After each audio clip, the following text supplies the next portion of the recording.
Hey everyone, thank you for joining us for GoEngineer's Kids Camp for 2021. My name is Tony Riggs and I'll be your tour guide for today.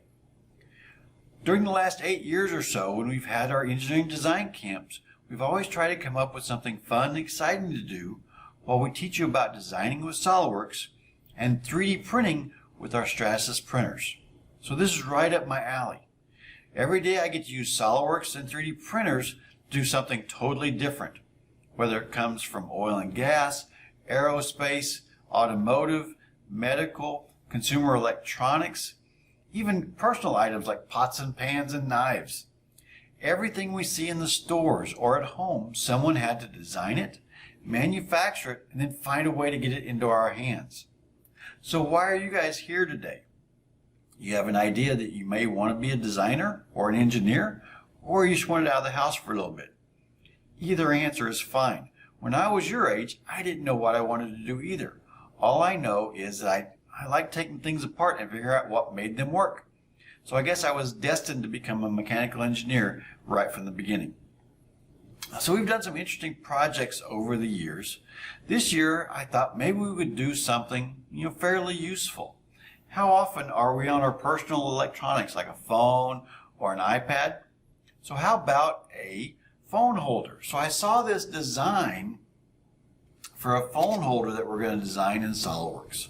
We're going to model each of the parts, put it together as an assembly, and then once you know the basics, all you need is a little bit of creativity and imagination, and you can design anything you want. We've seen some kids come through the design camp, and after the first day, they're designing amazing things. All it takes is a little creativity. So here's what the phone holder will look like once we're done. We're going to model each of the parts, put them together as an assembly, and then 3D print a set. So we'll see how that works.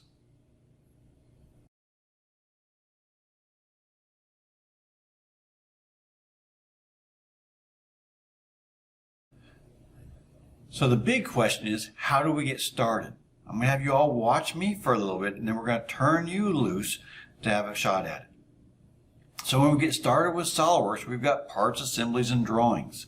Once you have our parts done, we can put them together into an assembly and see how they interact with each other. So there are a couple different ways to get started.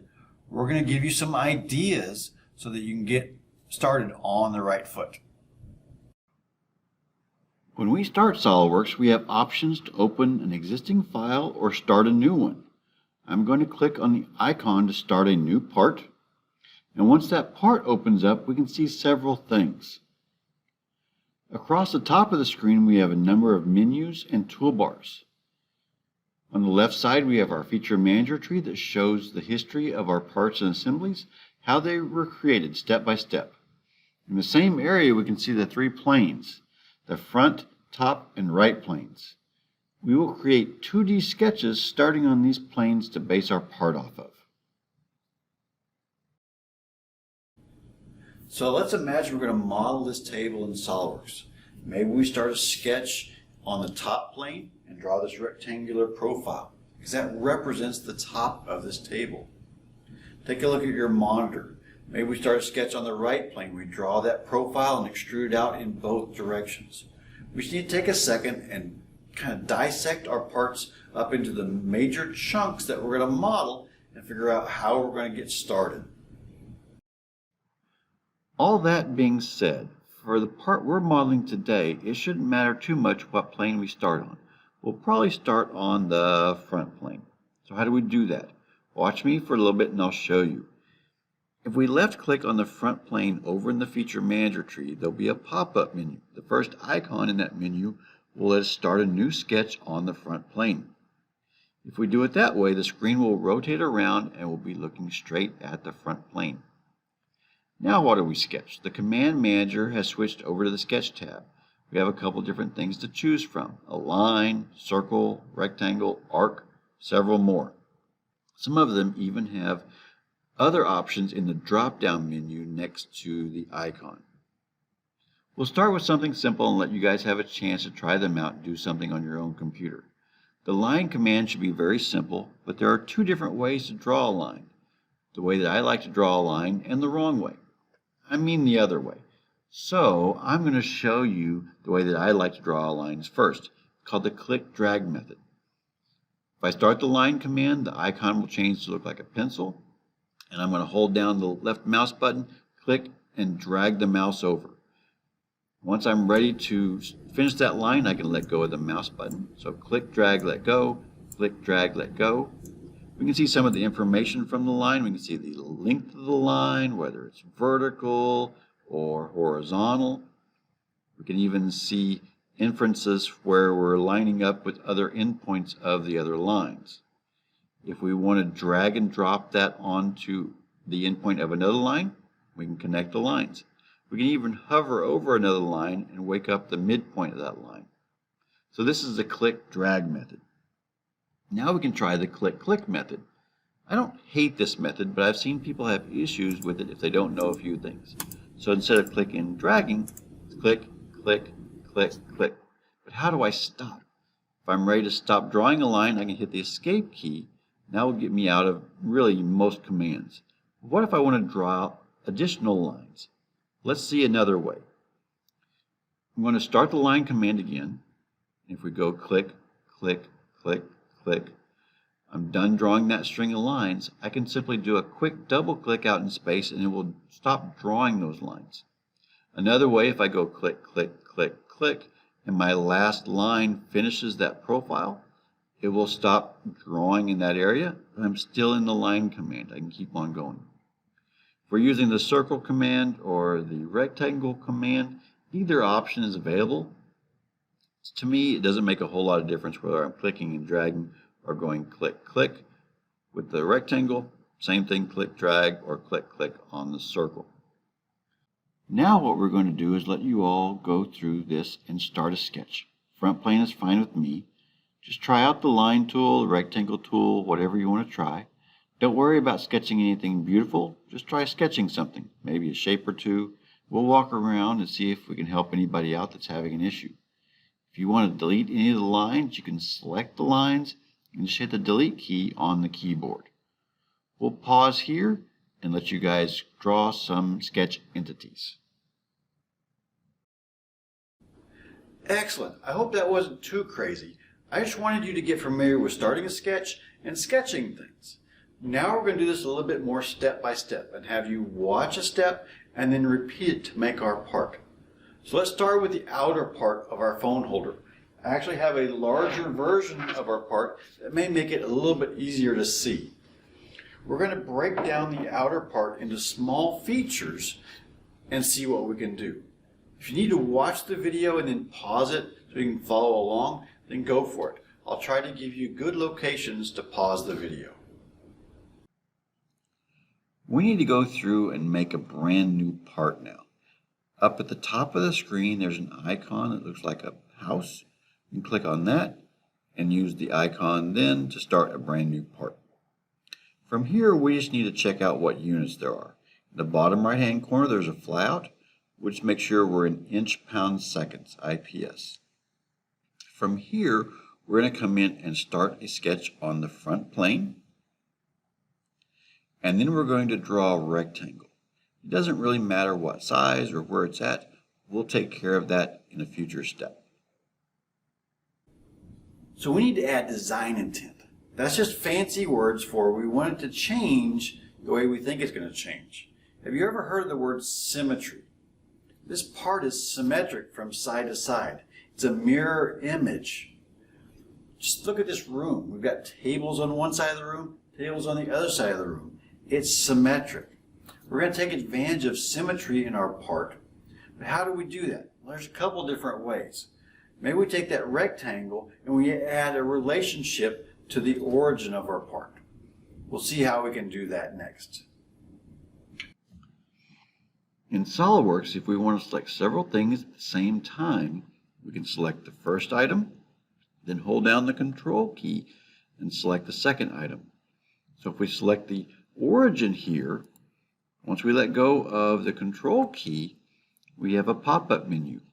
We've got the ability to make a midpoint relationship or coincident relationship. If we choose a midpoint relationship, You can see the rectangle snap into place. And if I grab and drag the left line, the right side will move as well. So we've made this symmetric. Now to get the rectangle to be the right size, up on the sketch toolbar, we've got a Smart Dimension tool. This will allow us to set the size for our sketch. If we click on the left edge of our rectangle, and then again out in space, we've got the ability to type in 3.5 inches for our size. Before we add the second dimension, notice how the lines changed from blue to black, at least some of them. The color indicates whether the shape is fully defined or not. We can also see down in the status bar where it says underdefined. We can also see the minus sign in front of the sketch name that indicates the same thing. Now if we dimension the bottom edge and enter 3 inches, our entire sketch will go black and be fully defined. Blue is underdefined, black is fully defined, and red is bad. Let's pause here and let you guys catch up.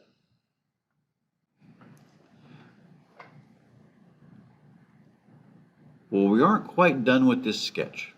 We need to start up the line command and draw another line. We need to start at the top left-hand corner of our rectangle and click and drag the line up at a slight angle. Now we need another one on the other side, but we need to remember the idea of design intent. So how do we do that? Look up at the icon for the line that we just used. There's a little drop-down menu, and we've got this option for a center line. Center lines and construction lines will allow us to draw lines that won't turn into solid geometry when we extrude our shape, but they just help us define other things. So turn on the construction line, and we're going to draw a vertical line up from the origin, the middle of our part. Click, drag, and let go, and go straight up. Let's go ahead and hit the escape key and get out of the line command. Now if we want to mirror one line from the left side of our part to the right side, we can use the Mirror Entities tool. If we select the Mirror Entities icon, it wants us to pick things that we want to mirror and what we want to mirror about. So the entities that we want to mirror is going to be this line. And then we can come down and click in this Mirrors About box to activate it and choose our construction line. There's an option to copy that line, and that's exactly what we want to do here. Now if we come in and drag either endpoint of those lines, we can see that symmetry that's applied to the other side of our part. So we don't actually want these to combine together. We're actually going to draw an arc to connect the dots. So up near the line icon, there's a tool for arc. We want to come down and use the drop down to choose a tangent arc. So start the tangent arc, and we're going to draw an arc from the end point of one line to the end point of the other line, like this.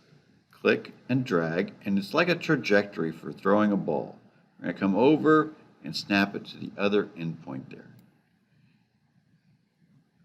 Remember how to get out of tools like this? We can hit the escape key and get out of the arc command.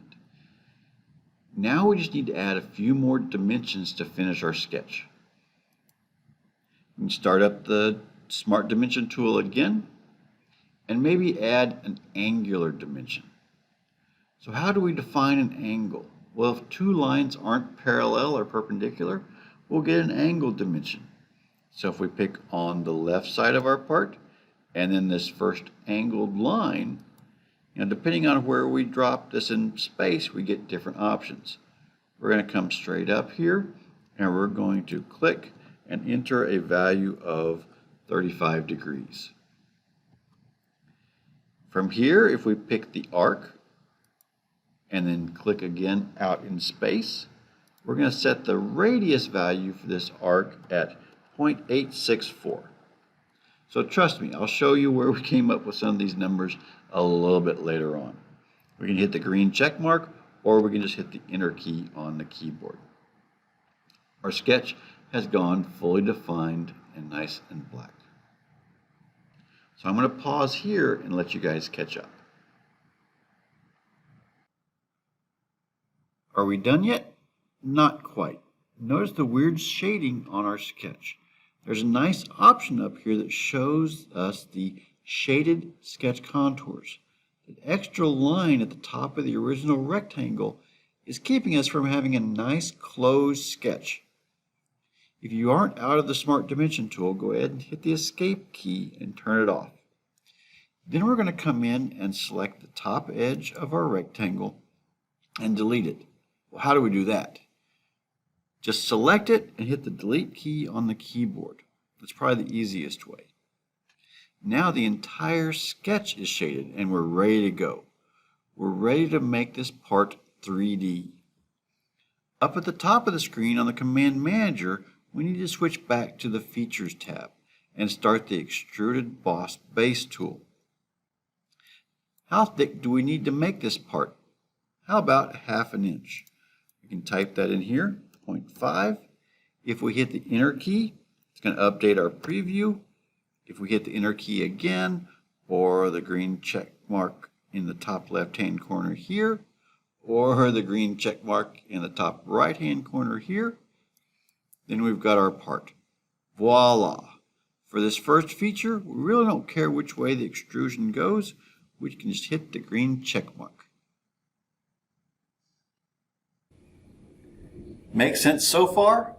We can take a 2D sketch and extrude it, or revolve it, sweep it along a path, or loft between two sketches. Extrusions are the simplest though.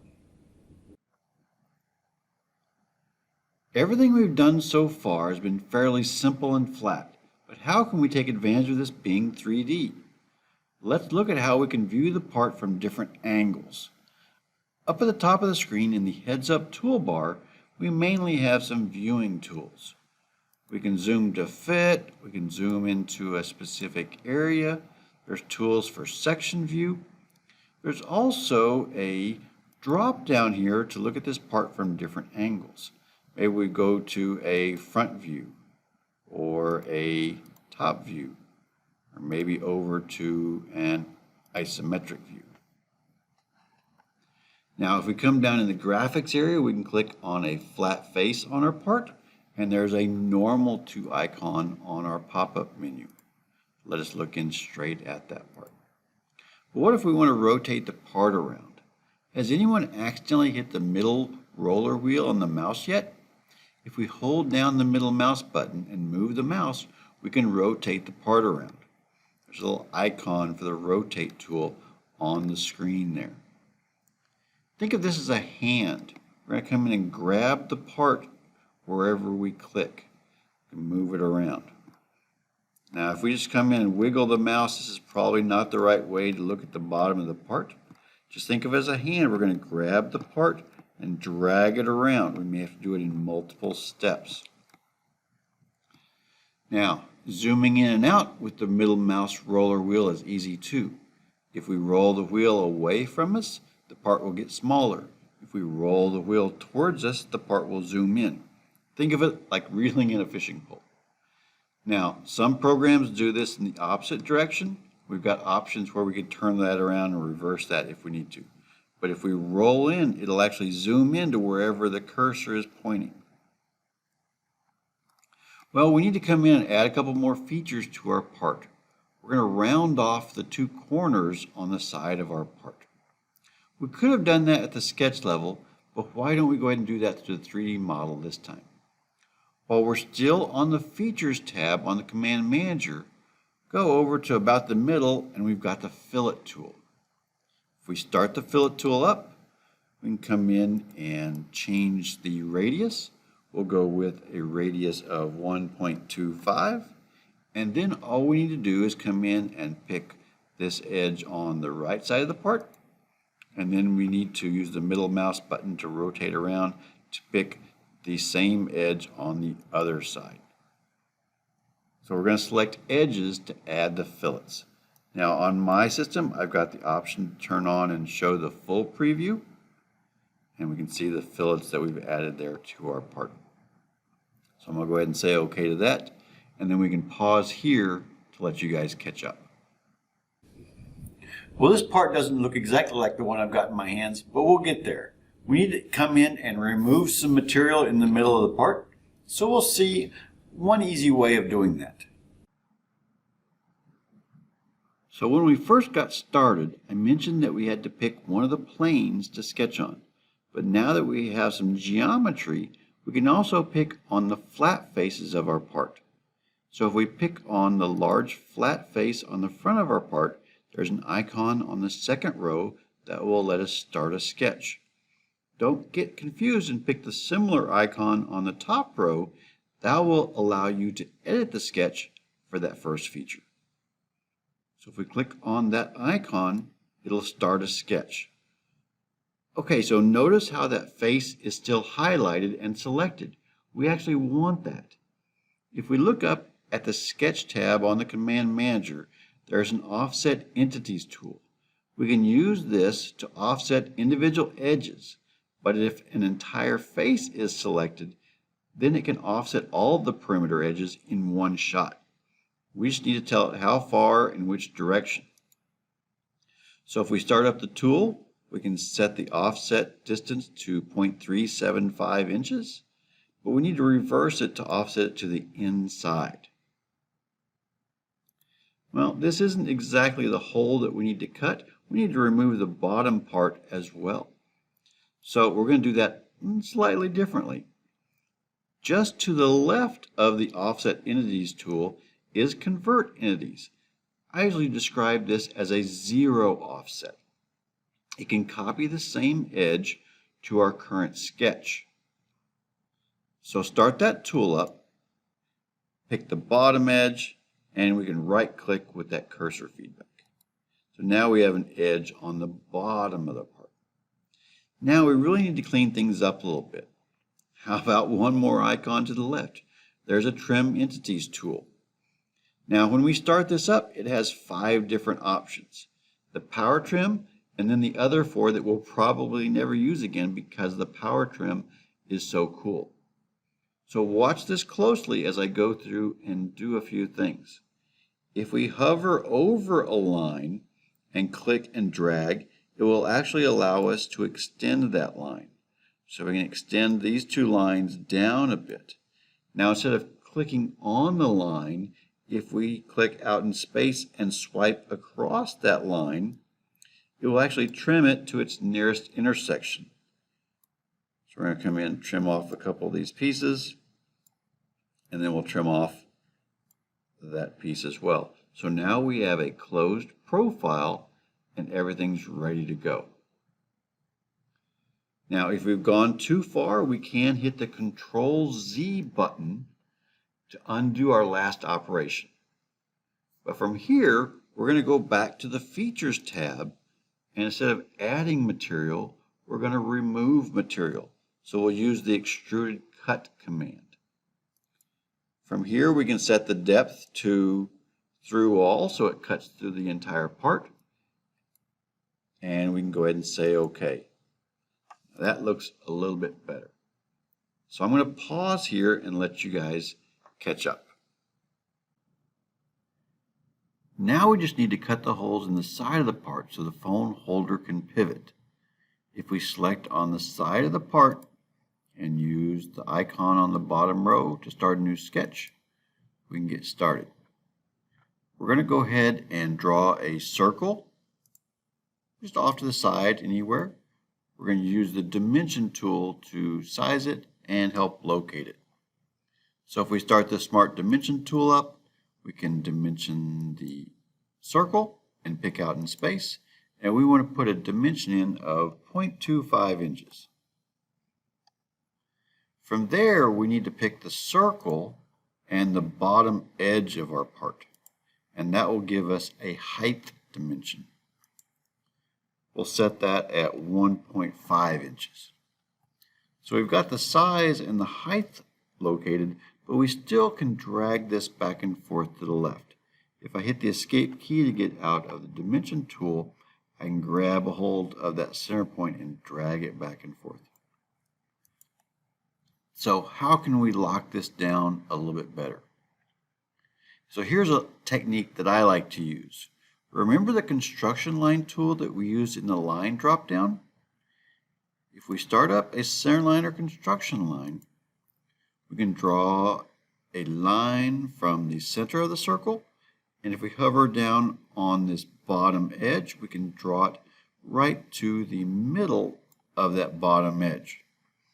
Now while that line is still highlighted and selected, we can come over to the property manager on the left side of the screen and force it to be vertical.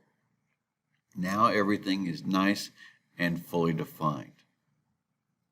So remember design intent? This is a nice way to center up the circle in the middle of the part.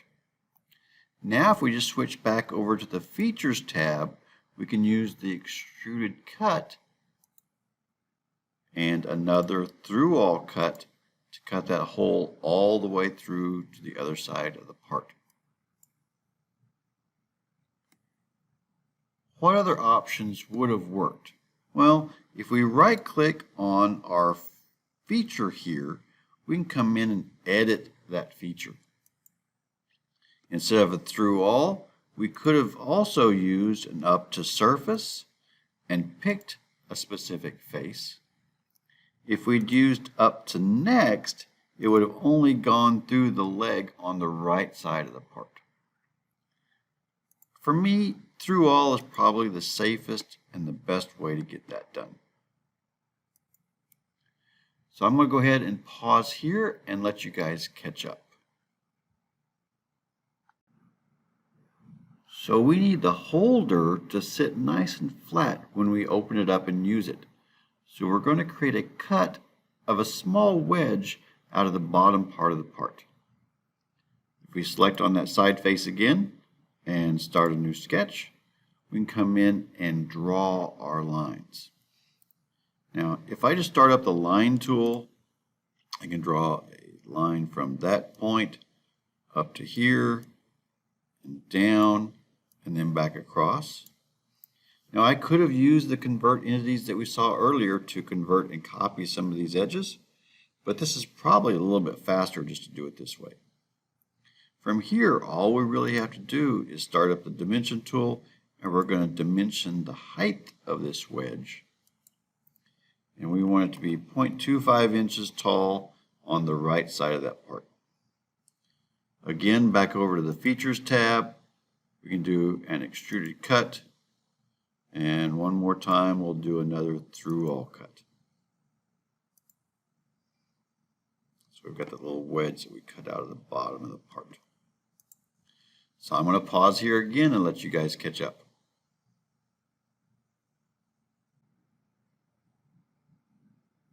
Now for the post to stop the rotation.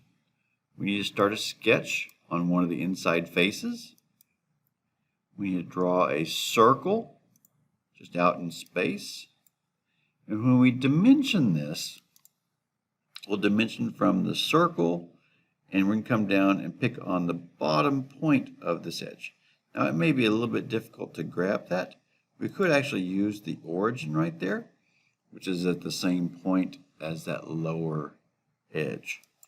And we want this to be 1.105. Like I said, I'll show you where I came up with these numbers later on. For the diameter, we're going to click on the circle and click out in space. And we want this diameter to be 0.25, like it was earlier. Now, where does this circle go left to right? We actually want this circle to line up with the side of our part. That's called tangent.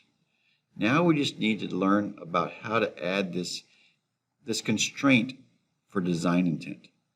Just like with regular Windows programs, if we want to select multiple items, we can use the Control key. So we probably need to hit the Escape key to get out of the Dimension tool. Now if we select the circle, Control select this left edge, we can either add the tangent relationship here in the pop-up menu or over here on the left side of the screen. Now, what happened? Well, there's actually two different options here. It's tangent to the one side or the other side. So this is actually on the wrong side. So remember what I talked about earlier. If we hit the Control Z, that'll undo that.